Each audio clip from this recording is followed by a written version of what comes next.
Rritja e pagave dhe pensioneve të cilat do të reformohen do t'jenë në prioritetet e qeverisë së re deri në vitin 2029.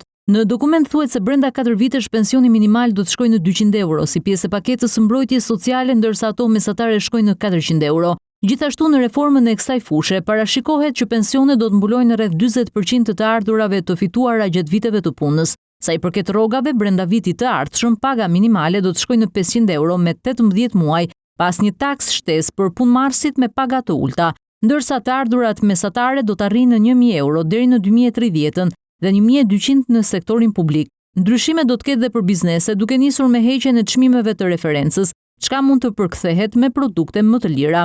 Për sipërmarrje do të nis paqja sociale me synim nxitjen e deklarimeve të rregullave dhe falja e detyrimeve tatimore, më të vjetra se 10 vite. Ndërsa për borxhet e dekadës së fundit, ripagimi do të jetë me përqindje të reduktuara.